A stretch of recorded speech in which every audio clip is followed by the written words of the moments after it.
히브리서 19절 보고 여러분들 한 절 보고 우리 교독합니다. 히브리서 10장 19절부터 우리 교독합니다. 그러므로 형제들아 우리가 예수의 피를 힘입어 성소에 들어갈 담력을 얻었나니 그 길은 우리를 위하여 피단 가운데로 열어놓으신 새로운 살길이요 피자는 곧 그의 육체니라. 또 하나님의 집 다스리는 큰 제사장이 계심에 우리가 마음의 은혜를 받아 악한 양심으로부터 벗어나고 몸은 맑은 물로 씻음을 받았으니 참 마음과 온전한 믿음으로 하나님께 나아가자. 또 약속하신 이는 예쁘시니 우리가 믿는 우리의 소망을 움직이지 말며 굳게 잡고 서로 돌아보아 사랑과 상행을 격려하며 다 같이 봅니다.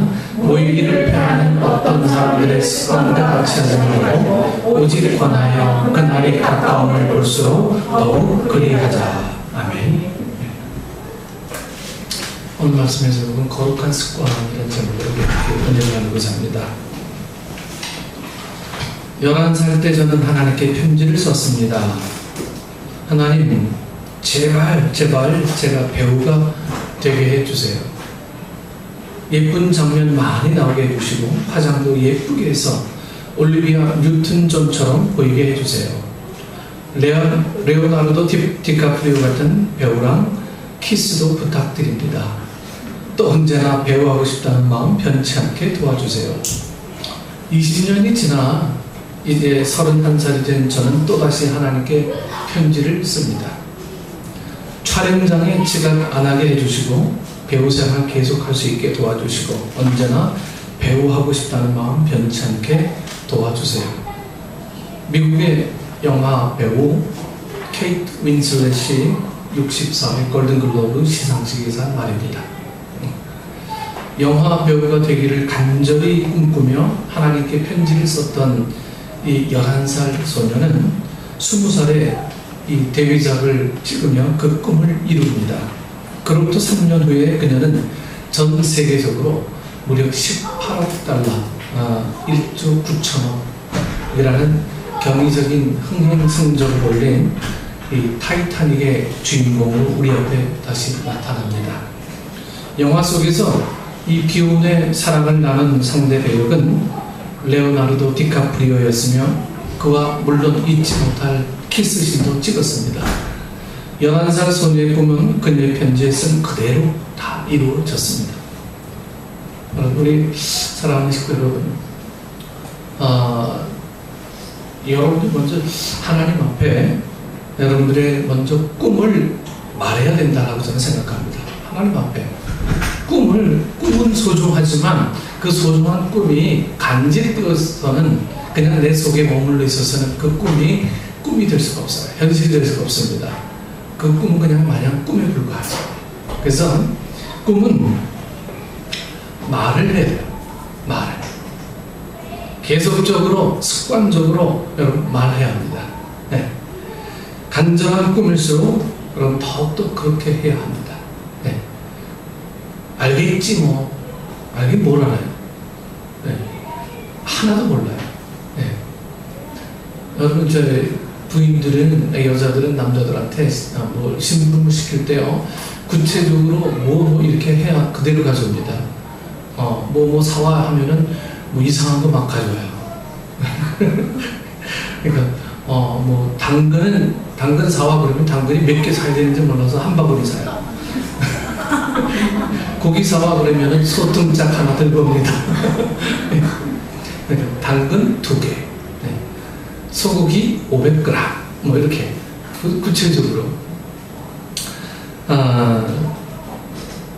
여러분들 하나님 앞에 이 습관적으로 말하는 게 아주 중요합니다. 성공하는 사람과 보통 사람의 차이는 재능이나 지식의 차이라기보다는 바로 이 습관의 차이라고 볼 수가 있어요. 습관의 차이. 내가 어떤 습관을 갖고 사나 하는 그 습관의 차이가 성공을 가름할 수 있는 하나의 기준이라고 봅니다. 그런데 우리가 쓰는 속담에 3살 버릇 80까지 간다는 말은 바로 이 습관이 지니고 있는 무서운 위력을 나타내고 있습니다. 습관. 오늘 본문의 결론 부분은 이렇게 말씀하고 있습니다. 25절 말씀에 모이기를 패하는 어떤 사람들의 습관과 같이 하지 말고 오직 권하여 그날이 가까움을 볼수록 더욱 그리하자. 그날이 가까움을 볼수록 더욱 그리하자. 네. 즉, 이 심판의 날, 주께서 재림하시는 그날이 가까울수록 더욱 그리하자는 거예요. 여러분, 뭘 그리하자는 겁니까? 22절에서 하반절 25절까지 보면요, 참 마음과 온전한 믿음으로 나아가는 습관과 서로 돌아와 사랑과 선행으로 격려하는 습관과 그날이 가까울수록 모이기를 힘쓰는 습관을 가져라, 이렇게 말씀하고 있습니다. 모이기를 힘쓰는 습관, 네. 서로 선행으로 격려하는 습관들, 네. 내 눈에 조금 만족하지 않아도 격려해주고요, 위해주고, 상대방 입장에서 배려해주고, 이런 습관들을 가지는 거예요. 그리고 더욱더 중요한 습관은 모이기를 힘쓰는 습관을 가져라. 성경은 오늘 우리에게 분명히 이렇게 이야기합니다. 이솝 우화에 이런 이야기가 있어요. 어느 날 사자와 이리와 여우 셋이 이 사냥을 나갔습니다. 이 공동으로 사냥하기를 하고 사냥감 한 마리를 잡았어요. 그 사냥감을 잡은 다음에 이 사자가 말합니다. 야, 이리야, 내가 이것을 좀 나누어라, 공평하게. 이리는 아주 정확하게 먹이를 3등분해서 나눴습니다. 그런데 이 사자가 보니까 마음에 안 드는 거예요. 네. 그래도 명색이 내가 이 밀림의 왕자 사자인데, 나눌 때 너희들과 똑같이 나눠 먹는 건 이건 좀 어딘가 조금 이거 좀 내가 조금 그런 거 아니냐, 이런 생각이 들었나 봐요. 그래서 이 심술이나 사자는 이 먹이를 3등분한 이 이리를 잡아먹었습니다. 네. 이제 여우와 누가만 남아서 사자만 남았습니다. 사자가 이번에는 여우에게 먹이를 나누라고 합니다. 야, 임마, 내가 이제 먹이 한번 나눠봐. 네. 그러자 여우는 이제 이렇게 이야기합니다. 사자님, 이 무슨 말씀입니까? 제가 이 먹이를 나누다니요. 사장님이 나누셔야죠. 사장님께서 다 잡수시고 남은 것은 제 것으로 삼겠습니다 하며 여우가 이렇게 대답합니다. 그러자 사자는 야, 이놈 봐라, 응? 머리가 좀 돌아가는 놈이네. 아주 똑똑하네. 그것을 어떻게 생각했느냐. 그러자 여우가 아까 사장님이 이리 잡아먹는 거 보고 깨달았습니다, 이렇게 대답을 하더라고요. 여러분, 우리가 좀 깨달아야 될 필요가 있어요. 저 깨달아야 될. 신앙도 깨달아야 은혜를 받습니다. 신앙도요. 깨달음이 우리에게 없으면 은혜는 절대로 우리에게 임하지 않아요. 성경이 깨달아지지 않으면 여러분들 여기서 나온 이 설교의 말씀들이 도대체 이게 방언인지 다른 나라 말인지 나와 관계없는 말이 될 뿐이죠. 여러분, 깨닫는 은혜가 있기를 축원합니다. 그래서 우리 먼저 그날이 가까움을 볼수록 참 마음과 이 온전한 믿음으로 나아가야 한다고 22절 하반절 말씀에 기록하고 있습니다. 이 종교개혁자 마틴 루터는 우리 인간의 마음을 이 말 같다고 했어요. 말. 즉, 말은 이 기사가 올라타고 채찍질하면 고삐를 끄는 대로 달려가기도 하고 서기도 하고 걷기도 합니다. 그러나 누가 말을 타느냐에 따라 달라지죠. 마찬가지로 우리 마음도 그렇습니다. 우리 마음도요. 누가 내 삶 속에 들어오느냐에 따라서 우리의 삶이 달라지는 거예요. 욕심스러운 마음들, 이 고집스러운 마음, 교만한 마음, 미워하는 마음이 있다면 그것은 사악한 이 마귀가 우리 마음을 주장하게 되는 거죠. 그렇게 되면 자기가 이 갈대로 가지 않고 평생 이 평생을요, 이 마귀가 이끄는 대로 살아갈 수밖에 없어요. 네. 그래서 후회하게 되고 사람들에게 버림받게 되고 하나님께 버림받는 그런 사람이 될 수밖에 없습니다.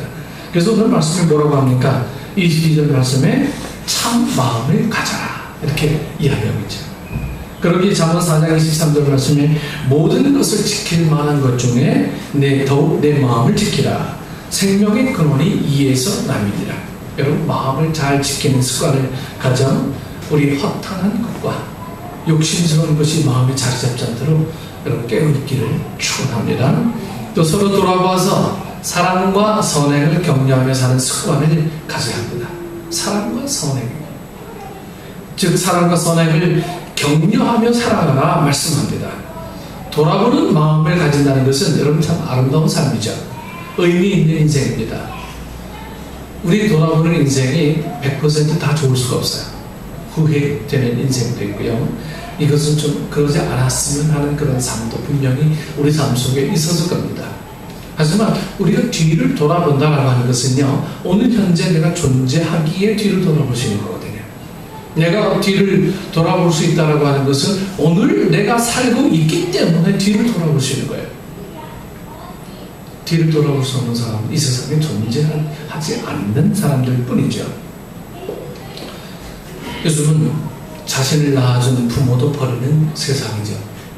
자기를 가르쳐준 스승도 존경하지 않는 그런 세상이고, 어떤 때는 가족도 버리고 자식도 버리는 그런 세상입니다.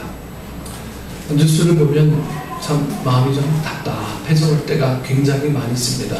여러분, 좋은 소식들이 많이 있으면 좋은데 이 뉴스가 우리 늘 사고 소식, 싸우는 얘기, 전쟁 이야기 이런 것밖에 안 나와요. 네. 사회가 고쳐야 될 이야기들, 이런 이야기들밖에 뉴스에서 보도하지 않는 것 같아요. 좋은 이야기들을 좀 많이 했으면 좋겠는데, 이 사회의 이야기거리들이 이렇게 점점 이 매스컴을 통해서 악한 것만 자꾸 우리에게 보여지게 만드는 것도 우리도 참 우리의 시각도 문제가 된다라고 봅니다. 그래서 요즘은 좀 TV를 좀 꺼야겠다 이런 생각도 좀 많이 해요. 좋은 생각을 좀 많이 집어넣어주고 사회가 밝은 역할을 감당해야 될 매스컴들이 자꾸 부정적인 걸로 우리에게 좀 세뇌하는 것 같은 느낌이 들어서 이 TV를 이 코드를 좀 뽑아버릴까 이런 생각도 좀 갖게 되고요. 또 끝쟁이 좀 궁금증이 또 자꾸 생기잖아요. 이게 어떻게 될지 이 안 좋은 이야기들이 좀 좋은 이야기로 바뀌어야 되는데 자꾸만 끊지 못해서 마치 연속극을 보는 것처럼 이렇게 늘 궁금해하면서 거기에 매달려서 살아가는 우리의 모습들을 보게 됩니다. 몇 주 전에 우리 소연이가 이제 핸드폰 끊는다고 이야기했을 때 참 기특하다 이런 생각을 좀 갖게 됐어요. 그래서 카톡에 보니까 핸드폰 뚝뚝 했나? 그렇게 했더라고요. 그래서 공부하려고 마음을 먹었는지 아니면 귀찮은 놈이 자꾸 카톡하는지 아무튼 본인의 다짐을 들을 수 있어서 참 고맙기도 하고 기특하기도 하고 마음을 좀 가졌습니다. 요즘 세상이 그런 세상이 된 것 같아요. 가족도 버리고 자식도 버리고 또 자식이 부모도 버리는 세상.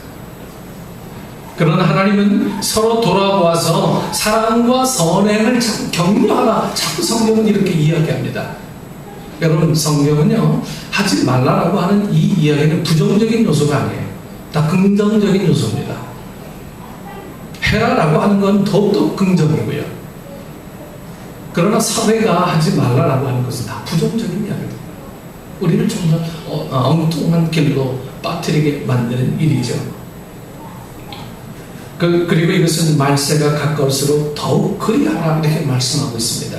그렇게 성경은 아브라함, 다윗, 다니엘 같은 신앙의 사람들의 행적을 자꾸 이야기합니다. 격려하는 거예요. 본받으라는 겁니다. 어느 회사에 유능한 간부 사원을 뽑기 위해 입사시험을 치렀습니다. 그리고 그 시험은 이랬습니다.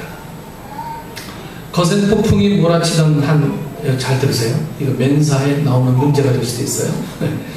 거친 폭풍이 몰아치던 밤 한 젊은이가 혼자서 차를 몰고 가다 시골 정류장에 도착했습니다. 그런데 그 버스 정류장에는 3사람이 서 있고 이 3사람 중 한 사람만 태우고 갈 수 있습니다.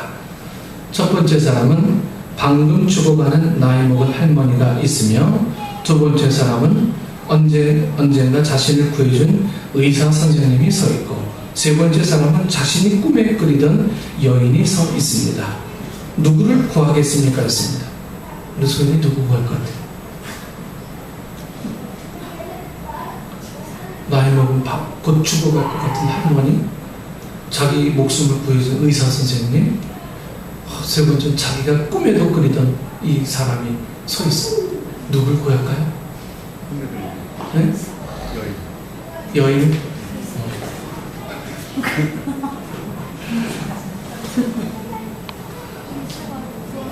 근데 200대 1의 경쟁을 뚫고 한 사람이 뽑혔습니다. 그 사람의 답은 이랬습니다. 자기 자신의 자동차 키를 의사에게 주어서 할머니를 태우고 가서 치료하고 정중히 부탁하고 자신은 꿈에 그리던 여인과 버스 정류장에 서 있겠습니다 했습니다. 여기 보세요. 세 사람 다 건진 것 아닙니까? 그렇죠? 지금 이 사회에 필요한 사람은 좀 이런 지혜 있는 사람이라고 봅니다. 이런 지혜 있는 사람. 마찬가지로 지금 믿음의 성도들도 서로 돌아보아서 사랑과 선행을 격려하며 사는 습관을 가져야 할 줄 믿습니다. 그러니까 내가 갖고 있는 거 놓치지 않으려고 하다 보니까 늘 내가 선택을 하게 되는 사회예요. 내가 뽑아야 선택받는 것처럼 느껴지는 사회. 내가 놔야 되는데, 내 것을 전해줘야 되는데, 섬겨야 되는데, 우리 사회에 그런 마음들이 없어지는 것 같아요. 요즘은 우리 아이들 보면 그런 마음들이 더 많이 들어요. 우리 아이들이 서로 배려하는 마음들을 많이 좀 보여줬으면 좋겠는데, 이 아이들이요, 그렇게 안 되는 것 같아요. 그래서 마음이, 이 아이들 자라서 어릴 때부터 이런 마음을 좀 가졌으면 좋은데. 네. 그래서 저는 어릴 때요, 아직도 기억나는 게, 저희 어머님이 어릴 때 반찬이 뭐 있겠습니까? 겨울에 김치찌개만큼 해요. 거기다 고기나 넣습니까? 비계 덩어리 넣잖아요. 그거 넣고요. 저희 큰 집의 형님들도 다 와서 같이 살았으니까 형제 5명, 큰 집의 형 2명, 우리 어머니 아버지 뭐 이렇게 해서 거기서 그 10명이 둥그런 상에 모여 앉아서 그거만 퍼먹고요. 맛있게 먹고 막 그냥 그거 비벼서 먹고 비계덩어리 하나 잡혔으면 왕건이 걸렸다 해가지고요. 좋아했던 그때요. 그때가 참 그리워요. 반찬이 없어도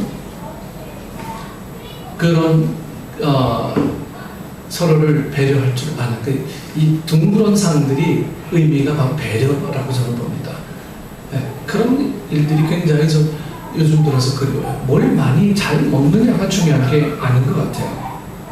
배려하는 것. 그래서 우리 아이들이 서로를 배려하고 이런 것들이 몸에 배어있는 습관을 갖고 있는 우리 아이들로 성장했으면 참 좋겠다. 이런 생각을 많이 갖습니다. 그래서 아이들이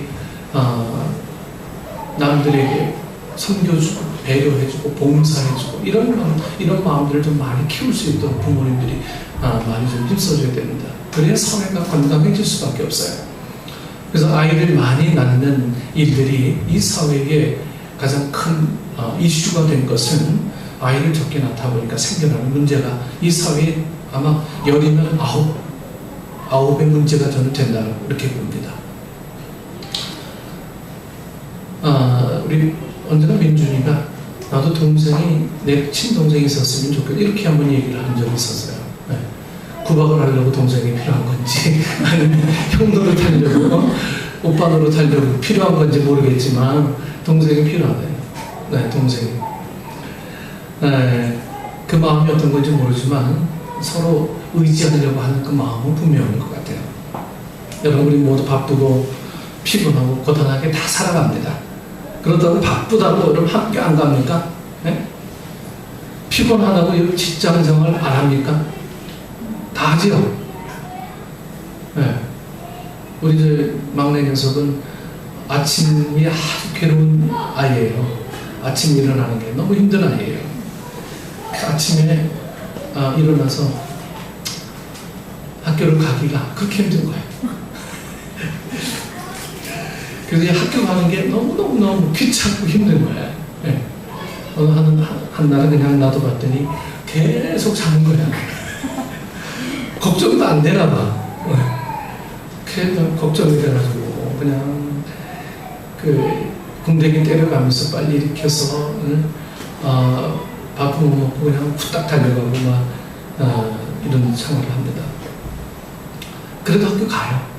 네. 여러분, 운동선수들이 힘들다고 훈련 안 합니까? 다 하잖아요. 농부들이 바쁘다고 수학 안 하고 그대로 다 내버려둘까? 다 하잖아요. 힘들다. 아이고, 허리야, 이거 허리야, 죽겠다 하면서 다 해요. 네. 그런데 왜 우리 믿음 생활만 바쁘다고, 피곤하다고, 힘들다고 왜 우리 이 믿음 생활에 시간을 투자하지 않는 건지. 네. 이것이 선택 과목인 것 같은 이 믿음 생활이 우리에게 그렇게 되어 있다면 여러분들은 정말 우선순위에 둘 일들을 차선에 두고, 아니 3선, 4선에 두고 내 생활이 1선에 두고 사는 우리 믿음 삶이 아닌지 우리 다시 한번 돌아봐야 됩니다. 정말 뭐가 우선순위인지를 다시 한번 정리를 하셔야 됩니다. 믿음 생활이 바쁘고 힘들다고 요거는 좀 나중에 해야 될 일이다라고 생각한다면 하나님도 우리에게 복 주실 일들을 자꾸만 나중에 미룰 수밖에 없는 거죠. 여러분, 하나님의 마음이 바로 내가 어떻게 주님과 만나느냐에 따라서 하나님의 마음은 내 마음속에 많이 결정이 되기도 합니다. 이게 복이라는 것은 이미 임했어요. 이미 우리 삶 속에 이 임했는데 이 복을 풀어놓지 못하는 거예요. 주님과 더 가까이 살면서 교제하면서 풀어내지 못하는 거예요. 믿음 생활을 하고 있으면서도 복 주십시오. 복 이미 임했는데도 이 복을 풀어내지 못하는 거예요. 마치 자동차 몰고 한 사람 태우고 가야 될 이 숙명적으로 한 사람을 태우고 가야 된다라고 생각하는 우리의 삶처럼 그렇게 우리는 살아가고 있다라고 하는 거죠. 네, 내가 살아야 되니까. 여러분, 이것은 하나님이 이해해 주실 사항이 아닙니다. 그래, 너 피곤하고 힘드니까 믿음생활 대충 해도 되지. 내가 봐줄게. 믿음생활 하는 거 그냥 뭐 꼭 그렇게 해야 되냐? 그래, 알았어. 이해해 줄게. 하나님 나 이해해 주시죠? 여러분, 이게 타협하는 신앙생활은 우리를 멸망에 이르게 하는 가장 중요한 마음이라고 하는 거예요. 습관이 되지 않는 사람들은 결코 하나님의 마음을 이해할 수 없는 사람이 되고 맙니다. 나도 모르게 자연스럽게 믿음 생활의 길로 자꾸만 가야 되는 거죠. 여러분, 가끔 제가 얘기한 어떤 얘기 들으셨을 줄 압니다. 한 술 취한 성도가 뒤에 교회 뒷자리에 앉아서 막 졸기 시작합니다. 목사님은요, 수백 명이 돼도 좋은 사람들은 금방 눈에 띄어요. 네. 저도 사회 볼 때 교인들이 수백 명인데 누가 어디에 있는지 좋은지 이런 거 금방 한눈에 다 보여요. 제가 눈이 커서 보이는 게 아니고요, 그렇게 보이게 돼 있어요. 네. 이 신경이 거슬린 목사님은 설교도 중에 천국 갈 사람 다 일어나시오 그랬더니요, 성도들 다 일어났어요. 근데 졸고 있는 이 남자만 혼자 이렇게 앉아 있는 거예요. 네. 그래서 다시 이 목사님은 지옥 갈 사람 다 일어나세요 그랬는데 이 남자는 벌떡 일어나더래요. 지옥 갈 사람은 듣지 못하고 다 일어나셔. 이것만 들은 거예요. 지옥 갈 사람은 못 듣고 다 일어나시오만 들은 거예요. 일어나 보니 왜 어떻습니까? 혼자 벌떡 일어나가지고 그 수많은 사람들이 자기를 쳐다보고 있는 거예요. 여러분, 얼마나 부끄러웠겠습니까? 여러분, 열심히 모여야 합니다. 모여야 돼요. 왜 모여야 돼요? 예배하기 위해서. 예배가 뭡니까? 예배는 결국 사랑이거든요. 사랑하기 위해서입니다. 주님을 더욱더 사랑하고 우리가 옆에 있는 사람도 사랑하기 위해서요. 섬겨주기 위해서.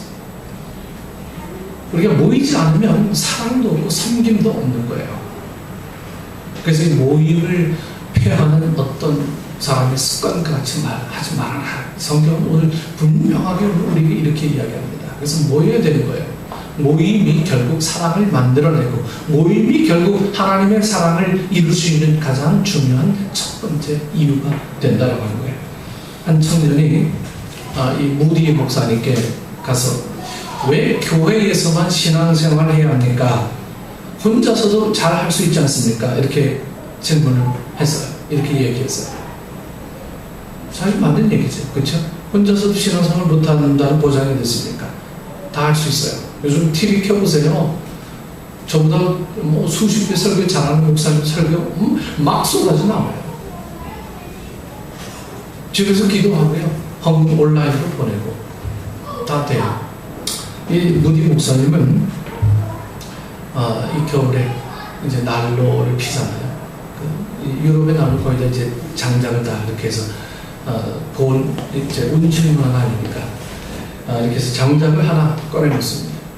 그랬더니 이 장작이 타던 장작이 금방 꺼지는 거예요. 그래서 다시 장작을 난로 안에 넣으니까 막 활활 다 타는 거예요. 혼자 이렇게 낱개로 장작을 꺼내놨더니 금방 죽었는데 다시 붙이고 나니까 또 활활 타는 거예요. 장작개비 하나만 있으면 쉽게 꺼집니다. 그러나 장작개비 여러 개가 함께 불타면 활활 타오릅니다. 이것이 이제 그날에 가까울수록 더 모이는 습관을 가져야 하는 우리의 이유입니다. 이렇게 설명을 했어요. 여러분, 나 혼자 뭐 잘할 것 같죠? 힘들어요. 제 금요일 저녁에는 정글의 법칙 꼭 봅니다. 정글의 법칙 보는데 이번에 특별한 프로그램을 했었어요. 혼자 다 생존하는 거예요. 7명인가요? 혼자서 다 가기. 얼마나 두렵겠습니까? 얼마나 무섭겠어요. 이 어둠이, 네? 이 공포가 얼마나 짓눌렀겠어요. 근데 다시 한 사람 두 사람 모여서 함께 살아가면서 서로를 이해하는 법을 배우고, 내가 섬겨줘야 내가 그 공동체에서 내 의미를 찾을 수 있구나, 이런 생각을 하게 됩니다. 집사님 저 뒤에 가셔서 아이들 좀 네.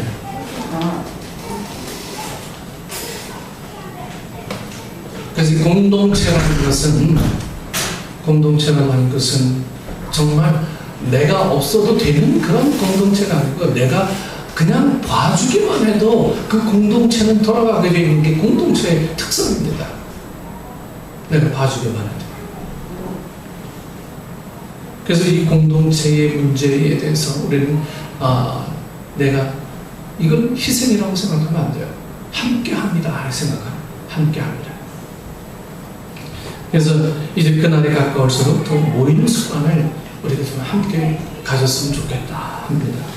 이 마가렛 미드는 미래는 지금이다라는 이 책에서 여러분들 한번 읽어보셨으면 좋겠어요. 마가렛 미드의 미래는 지금이다. 네. 미래는 오늘의 작은 습관들이 쌓여 형성된다고 이렇게 말했습니다. 네. 여러분, 그렇습니다. 우리 일상생활 중 90% 이상의 행동은 여러분 습관적으로 움직여 나간다고 합니다. 습관적으로. 내가 알든 모르든 이 몸에 매 습관적으로 이렇게 움직여 나간다고 해요. 영국의 설교가 존 스타트 목사님은 우리의 생활 습관은